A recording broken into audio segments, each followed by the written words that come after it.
Hotel workers, what is your craziest story? Make sure to like and subscribe if you enjoy. Thanks. Story 1. Posted this before. I have a friend that owns a small motel just off a highway. I would hang out with him and chat on some late nights. One night, he got a call that one of the guests heard a loud crash in the room next door. Checked the computer and saw that the room was unoccupied. Friend and I go to check it out. We knock and there is no answer. He opens the door and there was a cat in the room. It knocked over a lamp and smashed it. It was super friendly and came right to us. We took it back to the office and looked at the room records. The prior person that was in the room abandoned the cat when he checked out 3 days earlier. He was already on the other side of the country when we called him, and he said he was not coming back for the cat. My friend took ownership of the cat and now she is the motel cat. She walks all around the property and takes care of any mice or critters. She even has her picture on the wall as one of the employees. Not sure why the maid service did not see it when the room was being cleaned. We think that the vacuum scared the cat and she hid somewhere. Still was a dick move of the old owner to leave the cat behind. The impetus behind the whole thing, he, his buddy, and the buddy's wife had gone out that night with the intent that the wife was gonna let the gun guy fuck her up the ass, but she got cold feet at the last minute and they locked him out of the room when he got mad. So, yeah. He was so drunk and wanted to tap that ass so badly that he decided to threaten a whole hotel. I start picking them up, hidden underneath, pile of human shit. I open the shower curtain as I begin to smell an overpowering stench of shit. I find at least 10 dumps in the shower, mixed with piss. The toilet, clean as fuck. Doesn't look like it was even used. I quit that day. I post on these guests often and I always intend on doing so. 3 guests come to mind. One guest wiped in the towels, smeared it on the walls, and laughed at housekeeping when they came in for service to young lady, who was certainly no lady, stuck her used tampon on the bathroom wall. The blood acted as a glue and cemented itself there. It had to be pried off. 3 guests left 3-week-old expired milk in the fridge, but they were only in house for 3 days, so that means it was already 2.5 weeks expired when they checked in. Who lugs around rotten milk? I have others. I'll be happy to share. Emma. Story 5. High-strung cook had an argument with a type bistro attendant. It just kept escalating to a pull-apart brawl when a kitchen knife got involved. The pair crashed through the swinging door and was rolling on the carpet when the regional manager just happened to be walking in. Cops were called. I think both got fired or arrested. One night the police came in and went directly to a room around 2 a.m. They escorted a prostitute out and asked to speak to the manager. After they were done speaking with my manager, the officer handed me the phone and she told me to go in and clean up the room. I never made beds or did any of that, so I wasn't sure exactly what she wanted. I went to the room and there was trash everywhere. There were uncapped syringes, used packages that had contained drugs, and general filth everywhere. I called the manager back to tell her that I wasn't touching anything because of the uncapped syringes. They were literally all over the place and I wasn't going to pick up piles of clothes or move blankets. The manager said that if I didn't clean the room I was fired. I said fine, you have a half an hour to get here because I am leaving. I was the only one there overnight. As she pulled into the parking lot a short time later, I walked over to my car, didn't even wait for her to get inside. One night about 10:30 p.m., a guy walks down from his room to the bellhop desk in nothing but tightly whities, a bed sheet wrapped around his body from head to toe, and blood dripping from his face. This guy sounded out of it, either from being concussed, inebriated, high on drugs, or a mix of the 3. He informed security that he and his boyfriend got into a fight. So, to security officers, a supervisor went to the room to question the other boyfriend, while another security officer waited with the bloodied boyfriend behind the bellhop desk for an ambulance to arrive. Up at the room, security was informed that the bloodied boyfriend had been passed out drunk and had crapped in one of the beds when the other boyfriend had walked into the room with his wife and 2 kids, all of whom had been enjoying a night on the town. Both men were co-workers who were in for the conference. Supposedly, the family man had given the suite room key to his boyfriend with the expectations that they'd do the deed during conference hours, all the while the wife and kids explored the city during the day. Back at the bellhop desk, the security supervisor relays the discovered info to the bloodied boyfriend, which sets the guy off. He tackles the security supervisor to the ground. Blood and crap stained the hotel carpet and the supervisor sued as he finally cuffed the bloodied boyfriend.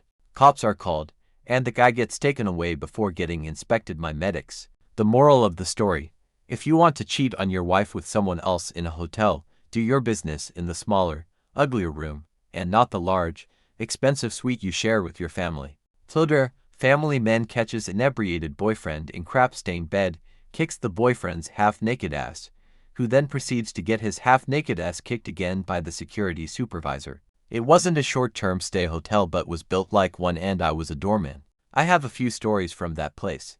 I used to work as a doorman in an apartment complex populated by a number of odd characters. One of them was a woman who was schizophrenic. She lived there on rent assistance and got disability payments. Generally, when she was taking her medications, she was still a full bubble off level. Her delusions were all religion-based, with demons and her neighbors casting spells on her through the walls. She cut up the walls and floor with a knife to try to stop the spells, that sort of thing. But every 6 months she needed to get evaluated to keep her assistance checks coming. The way this should work is that the caseworker would stop and see that she is taking her meds, she isn't too crazy, check the box, she keeps the assistance. But she didn't see it that way. If the caseworker saw her acting normal, then the caseworker might think she is cured and didn't need the assistance. So she would go off the meds for a few days and then would have an episode. One day she comes to the lobby to tell me that when she was in the elevator, Satan raped her in her ass with his tail. I checked the elevator. No Satan, no ectoplasm, no readings on the PKE meter. So then I asked her if she was maybe raped by a man on the elevator. Given the type of residents we get, rapists, mother rapists, father stabbers, father rapists, litterbugs who create a nuisance, it was entirely possible. It took a while, but she told me that it was the actual red-colored Satan with pitchfork, horns, and pointy tail, and it was the actual Satan's tail that raped her in her ass, and she needs to go to the hospital because now she has a demon inside her. So I had to call for an ambulance. Before the EMS crew shows up, two cops arrive. One is super annoyed to have to be there, and he is even more annoyed that his partner seems genuinely interested to hear about Satan and the demons and the neighbors casting perverted sex spells through the walls to make her horny. EMS arrives and they bring in a gurney and set it up. They take her vital signs and tell her that they will take her to the Catholic hospital. The ambulance company probably is getting money for certain referrals, so they are insisting on Catholic. She wants to go to the Jewish hospital, which is not only larger but much closer. There is a standoff between her wanting to go to Jewish and the crew wanting to go to Catholic. Normally the patient's wishes should be honored, but the EMS crew does not want their boss reaming them over the missed kickback. Finally, the paramedic says, "You got raped by Satan and you have a demon in you, right? Well, then we need to go to Catholic because Jews don't know anything about removing demons and the Catholics do it all the time." So she says okay and jumps up on the gurney. A couple days later, she is on her meds again. The caseworker gets to see her crazy episode and the checks keep coming for another 6 months. Teenagers in the apartments decided they needed to join gangs, so they set up their own local wannabe Crips and Bloods. They put on blue versus red flannel shirts and t-shirts. Then they had a fight. They used pepper spray on each other. The front door opens and in runs a kid in a red shirt, and the back door opens and in runs a kid in a blue shirt. They have tears and snot running down their faces from the pepper spray. I am stuck standing between them as they face off. I just moved out of the way and say go at it. And they both got in the same elevator to run home to mom. About the middle of the night, a naked woman goes off the 9th floor balcony. I was the first one there and watched her die. She took a few agonal breaths, and there was nothing anyone could do as she was pulverized inside. The story was that she and her boyfriend were into bondage games, which is fine. But he woke up to see she had used a bedsheet to hang herself from the balcony with the other end tied to the leg of a couch. He cut the bedsheet with a butcher knife to save her from hanging, but she fell. She did have a corner of a cut bedsheet around her neck in a loose half-hitch. It is hard to believe his story, but he was not charged. Occasionally, the restaurant I worked in would ask one of the bus staff to deliver room service to one of the rooms. They always asked male staff for safety reasons. On one occasion, I was asked to deliver a tray to a room. I took the tray to the room and a scantily clad woman answered the door. I never went in the room but could see there were about 8 to 9 men and women in their 60s, 70s, almost all of them nude in the room. Even at 15, I knew the room smelled like sex. I remember I was tipped well. Went back to work. No one ever asked how things went and I never really mentioned it to anyone because I didn't think anyone would believe me. It was still dark out. And out of nowhere, this guy muttering something about his dead family came up to us with a 2x4 and raised it up to hit my coworker in the head. I just reacted and stepped between them and raised my arm to take the blow. And the guy just stopped mid-swing. He was face to face with me, with this 2x4 raised baseball bat style. and then he just ran off and dropped it. My coworker ran up and grabbed it after so he couldn't use it again, and when we brought it inside, that's when we realized it was full of nails. Very glad neither of us got hit with that. I have plenty of other crazy stories, but that one takes the cake for the scariest for sure. Cleaned a family room, which had a main double bed and a separate room for two singles. The singles bedroom was littered with lingerie of every type and color. Crazy stuff. When we were walking out of the room, we bumped into the family of mom, dad, and their two 13-year-old daughters. The lingerie belonged to the daughters.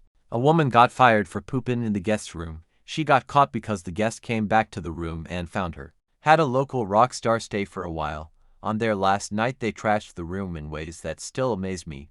Didn't know cocaine was meant to be mixed with feces for an abstract art piece on the curtains. Had a very high-profile celebrity stay in the hotel. Kind of a hero of mine, so I worked up the courage to go speak to them. Knocked on the door and eventually let myself in under the guise of housekeeping inspection. Found the celebrity playing for Elise on the grand piano, took it in and left shortly after. Had a very high net worth individual stay at the hotel for over a month, about 2 weeks, and they snuck into the staff access areas and found their way to us. To AMN doing closing, he apologized and asked if he could have a peanut butter sandwich and just chill for a bit, so we sat with this person, who was worth billions, while he chewed on APB and we spoke about sports. He claimed he had had too much fancy food and shit company and just wanted to chill with real people. Security body slammed a prostitute, who was 3 times his size because she refused to leave after the guest got cold feet. Had a prostitute inflict thousands of dollars worth of damage to a room because her mark refused to pay her usual rate. Her exact words, "Pay me what I'm worth or I'll destroy this place." Had a tour group stay in the hotel and got the rooms. Took everything: phones, curtains, mirrors, everything.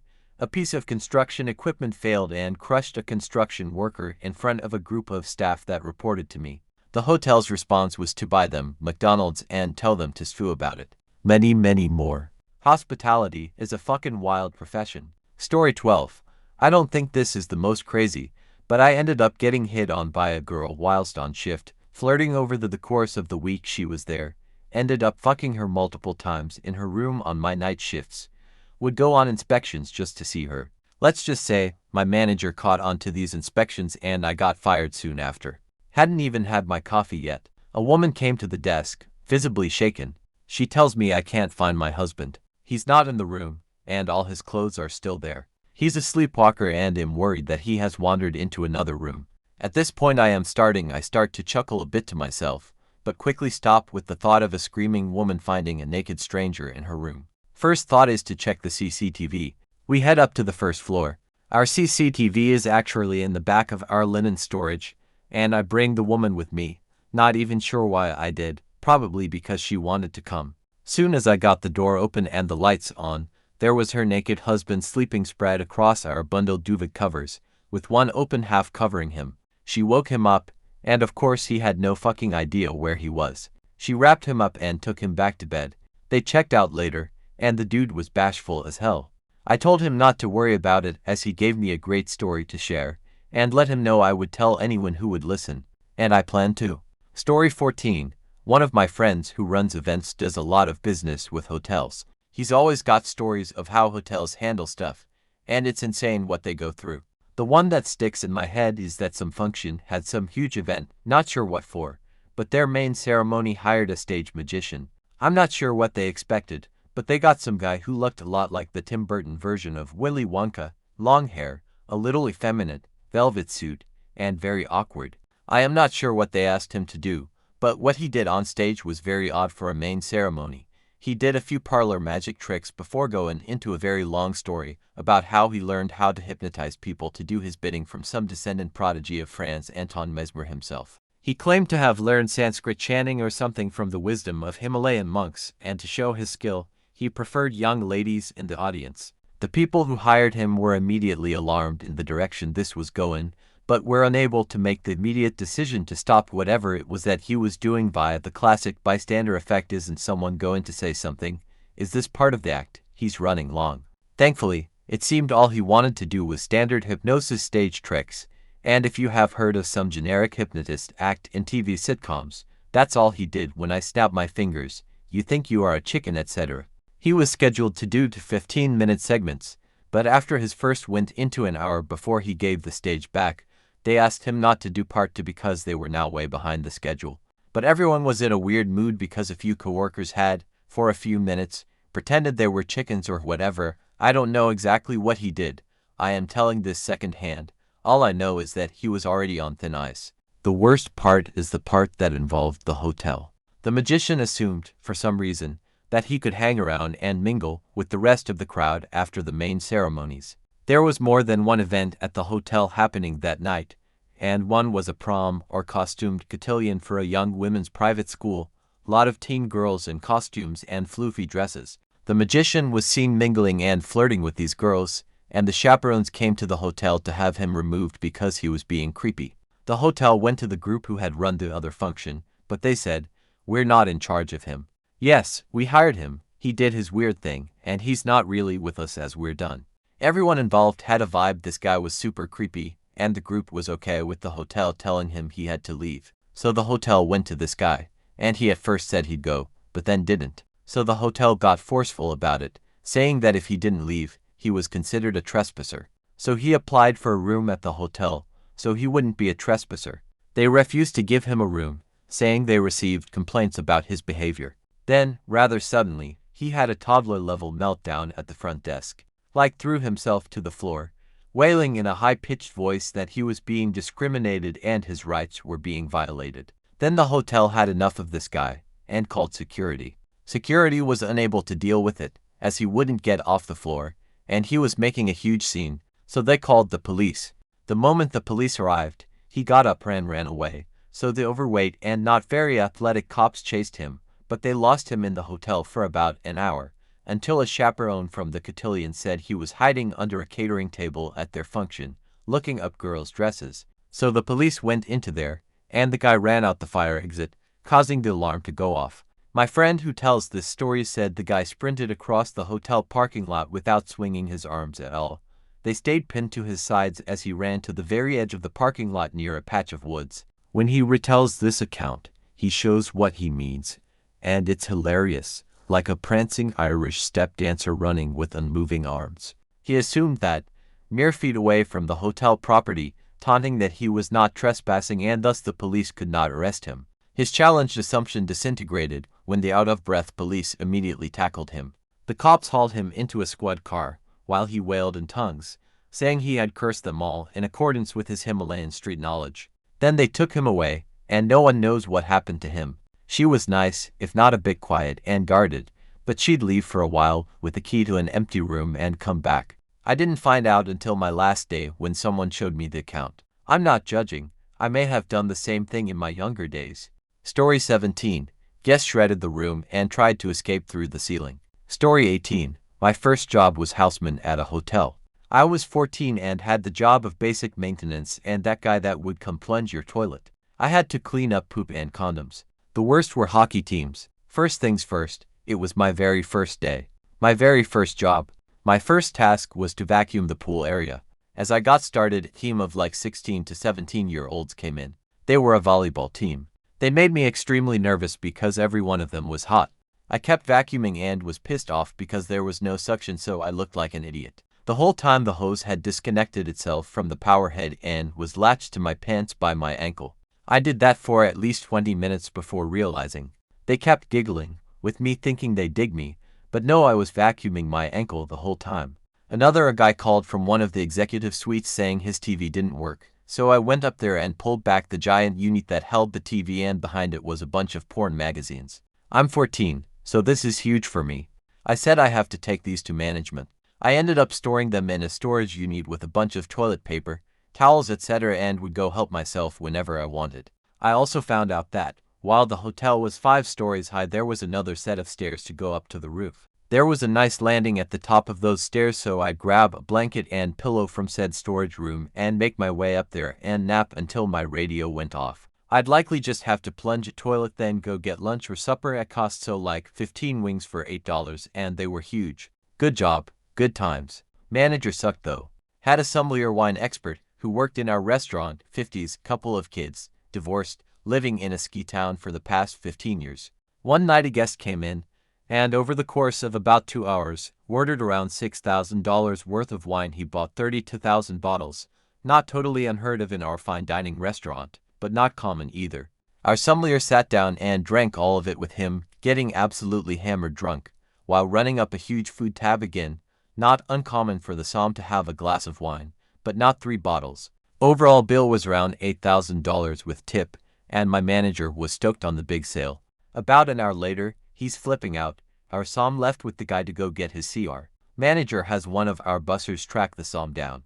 Turns out the guest was a disgraced exec who was in a massive amount of debt and couldn't pay the bill. When the som found out, he was too embarrassed to come back and face the music. Our manager fired him. About 6 months later, a friend of my girlfriend went up to visit my old som at his cabin. The guy had shot himself. Ski towns are fun, but boy, they are depressing places. Story 20. Don't work at a hotel, but I have a story from a hotel my wife and I stayed at. This was a while back when money was super tight, so on this trip we got what we could afford. From the looks of the parking lot, it looked like it's where building contractors stayed when working out of state. Lots of work trucks. At the time I had a new GPS, and my wife the night before said bring that in just in case someone breaks in and steals it. Anyway, it was a nice stay and all, but around 8 a.m. we hear, "Hey, what are you doing, motherfucker?" We peeked out the window and there are 2 guys fighting, and one guy was beating the ever-loving shit out of the other. Like there is blood flying. The victor got into a work truck and hauled us out of there. We hung out in the room another hour or so, not to be a part of that. Go to check out. The guy that got beaten is standing outside of the main office with another guy standing over him, keeping him from leaving. The guy was clearly bleeding, wiping it up with a towel. The victor shows up with a cop behind him. Even though we checked out, we parked nearby. So the story we heard was the victor happened to look out his window and see that other guy getting into his truck and stealing tools off the truck, caught him and beat his ass. The guy standing with the thief was a coworker of that guy that laid the smackdown, keeping the thief from running off till a cop showed up. The guy's truck was parked 2 spaces down from ours. The cops took down the info and arrested the guy that was still bleeding profusely and left. There was a brony convention that had a lot of WTF moments. For those that don't know what that is, it's adult fans of My Little Pony essentially. Anyway, I expected like older white women with toy collections trading wares. What I got was like a fucking college party with a My Little Pony theme. It was bizarre to me. People passed out drunk all over. We had to basically police all the hallways on one of the floors the second night to keep the noise down, cause it felt like every other room for 30 in a row was a party with bouncers at the door, alcohol everywhere, people that definitely weren't 18 drinking. The most shocking thing was the strippers. I thought it was a gay thing. It was not. I was no stranger to questionably clothed women coming in for the odd escort call, but this was like 4 to 5 coming in an hour. Apparently these room parties were making the local escort population *** very happy ***. One of the girls I was working with tried to convince my boss to get cops involved because it was getting so ridiculous, but in the end we just let it slide. Also, the rave they run smelled worse than a locker room filled with people that haven't showered in a week. You could smell it all the way out in the hallway. Take a fucking shower. Around 3 a.m. I get a few calls about a fight in an upstairs hallway. I grab a pair of scissors and tuck it up my sleeve and make my way upstairs to see what is going on. When I get there, there are 2 guys having a full-on brawl. I'm 6'2" and very broad-shouldered, but these guys were taller and ripped as hell. As I approached, a 3rd guy, just as large as the other 2, comes out of a room with a knife yelling, "Get the fuck off him." I stop a ways away and just shout at them. They all stop immediately and look at me. I'm getting ready to run for it when they all just deflate. Knife guy drops the knife. The others let go of each other. They all hang their head, and one mumbles, "I'm sorry," under his breath. They looked like a bunch of toddlers who had just gotten caught stealing cookies. I told them they would have to leave right now, or I would call the police, and they all just nodded. They followed me onto the elevator, and spent the whole time apologizing and pouting while I escorted them out. I have never seen a situation go from 100 to 0 so fast.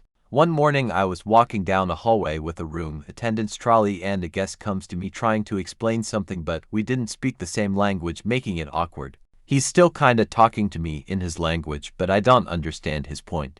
I just smiled, put 2 thumbs up and left. Story 25. A guest called the police for a noise complaint about another room. The police got there and went up to the noisy room with a front desk receptionist. When they got there, they found a stripper, her 2 kids, her ex-husband, her aunt and another random man. They were deep frying chicken in the room at about 10 p.m. on a Tuesday. I remember seeing a man run out of the lobby with his deep fryer spilling oil all over the place. I would get sexually harassed almost every day. I know item's the craziest, but it's crazy compared to my normal WFH job. I had one regular who would try to flirt with me and get me to bring things up to his room. I told my good manager about this, and the next time the guest asked me to bring up a towel to his room, the manager went instead of me. The guest was waiting naked in his room. Another time I had a different guest, a long-stay contract with multiple guys staying together who seemed like a nice shy guy who I think liked me. His other friends tried to trick me into going into an elevator with just me and him, and I only used the stairs after that. Other drunk people would openly say they wanted to have sex with me no matter what, and I had to lock myself in our office until my managers came to help me. It was the absolute worst job. He was from a small town in the Midwest, so a lot of the people who stayed at the hotel worked for the railroad. Apparently, one guy who stayed every few weeks had multiple families, one in each city the train passed through.